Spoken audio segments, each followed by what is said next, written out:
Bienvenue dans cette nouvelle vidéo après un été où je n'ai pas vraiment beaucoup été là. Je reprends en main ma chaîne YouTube. Et pour aller avec la saison, puisque nous sommes bien en automne avec les jours qui raccourcissent, la pluie, le brouillard, j'ai eu envie de te parler de 5 romans vraiment étranges qui vont bien aller avec cette ambiance automnale. Donc 5 romans que j'ai adorés justement pour leur ambiance envoûtante, mystérieuse, une intrigue que parfois on ne comprend pas forcément, et dans 5 genres plutôt fantastiques, mais tu vas voir, il y a un peu de tout quand même. Le premier, qui est pour l'instant mon coup de cœur absolu de 2024, aucun roman ne l'a encore dépassé jusqu'à présent, c'est Vita Nostra de Marina et Sergei Diatchenko, paru chez La Talente en grand format uniquement, c'est une belle brique, mais vraiment, ce bouquin, c'est juste génial. Donc c'est une Dark Academia, dans une université très étrange, avec des personnages qui vont... c'est un peu du roman d'apprentissage, puisque ils vont faire leurs études supérieures dans cette drôle d'établissement. Mais il va se passer plein de choses bizarres, et rien que le début déjà est très étrange, puisque l'héroïne rencontre un étrange homme tout de noir vêtu, qui semble la suivre dans son lieu de vacances, et elle va commencer à se mettre à vomir des pièces. Voilà, déjà ça donne un peu l'ambiance. Il n'y a pas que ça, hein, mais c'est vraiment très étrange, c'est absolument génial, c'est d'une grande richesse, d'une grande intelligence, enfin vraiment j'ai dévoré ce livre, et c'est une ambiance vraiment absolument unique, vraiment mon gros coup de cœur, je te conseille Vita Nostra absolument. Le deuxième que j'ai lu cette année aussi, et qui a été une très belle lecture, c'est Piranèse de Susanna Clarke. Alors pareil, ambiance cryptique, labyrinthique, puisqu'on suit un étrange personnage, on ne sait pas vraiment qui, dans un univers labyrinthique vraiment pour le coup, avec plein de pièces, de couloirs qui semblent mener nulle part, avec des ruines, des animaux, des coquillages, et des marées qui montent et qui descendent, donc qui parfois remplissent des salles, puis s'en vont. On comprend pas trop où est-ce qu'il est, ni ce qu'il fait là, mais c'est tellement envoûtant.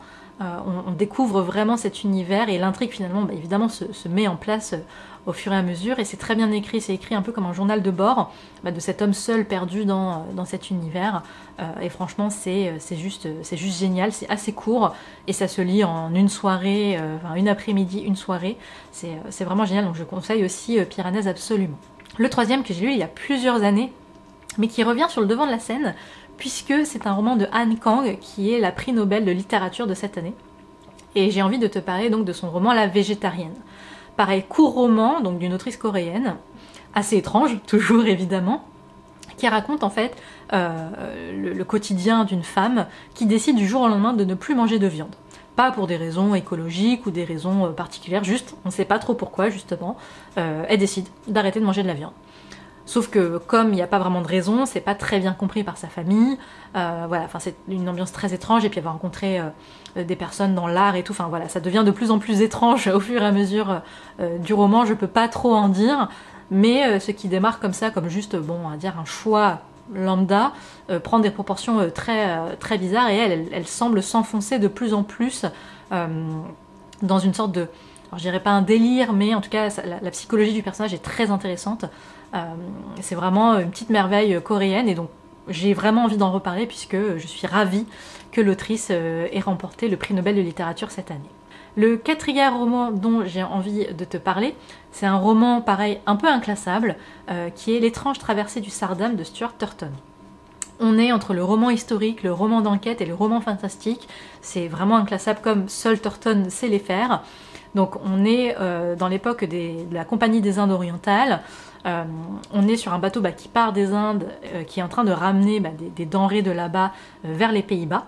Sauf que cette traversée commence mal, puisqu'elle est sous le signe d'une sorte de malédiction.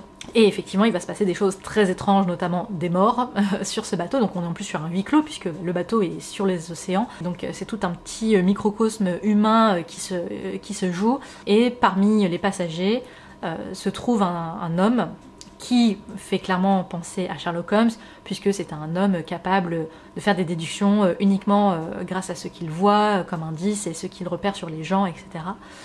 Et voilà, et il y a un côté fantastique parce qu'il y a un côté très démonologie, enfin voilà, c'est vraiment inclassable, mais c'est assez génial.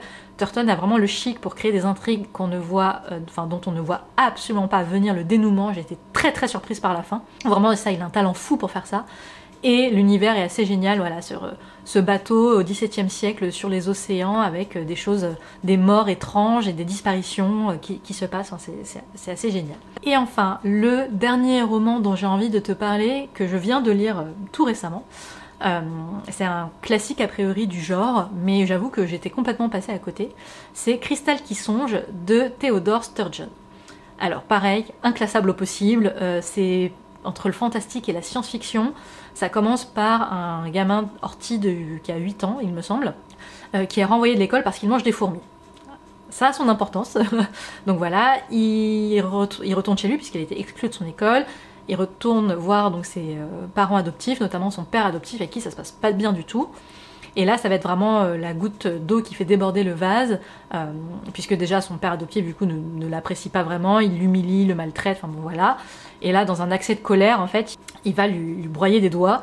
Et donc Horty, blessé, bon, pour plusieurs raisons, pas que celle-là, mais voilà, s'enfuit. Et il va se retrouver pris sous l'aile de nains qui font partie d'une troupe de forains. Et ça pourrait être juste ça, à la rigueur, avec cet univers déjà très étrange, mais moi que j'adore, des forains et du cirque, et des phénomènes de foire, etc. Mais il y a un côté science-fiction qui arrive par la suite avec le personnage du cannibale, qui est celui qui possède le cirque et la foire, qui a fait une découverte très étrange il y a de cela plusieurs années, qui est qu'il existe une forme de vie parallèle, pourrait-on dire, sur Terre, des cristaux, qui vivent, se reproduisent et meurent, mais sans jamais se mélanger à l'humanité. Et ces cristaux sont capables, entre autres, de créer des copies parfaites d'organismes vivants, de plantes, de choses comme ça. Donc lui, il a cette obsession-là. Évidemment, il va y avoir des croisements qui vont se faire avec l'histoire d'Horty et lui qui est dans une quête d'identité, mais aussi de vengeance. Enfin voilà, c'est très beau, très étrange, vraiment, vers la fin ça part dans des trucs un peu improbables entre ces cristaux, etc. Mais l'ambiance est assez géniale, c'est vraiment, encore une fois, complètement inclassable, mais c'est un classique, et je trouve que celui-là, comme les 4 autres précédents d'ailleurs, sont de véritables expériences de lecture à part entière. C'est vraiment des livres qu'on aime ou qu'on n'aime pas, mais qui ne peuvent pas laisser indifférent, parce que c'est tellement original, tellement étrange, forcément que on ne peut que s'en souvenir. Donc voilà, n'hésite pas à me dire en commentaire quel est le roman le plus étrange que tu aies pu lire, parce que là je t'en donne 5, mais évidemment il y en a plein d'autres, dont certains que je n'ai pas lus mais que j'ai très envie de lire, comme La Maison des Feuilles par exemple, ou La Maison dans laquelle. J'aurais pu te parler aussi de Notre part de nuit.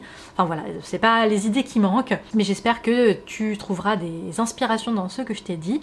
Et voilà, n'hésite pas à commenter si tu as aimé cette nouvelle vidéo, qui signe, je l'espère, mon retour sur YouTube. À bientôt!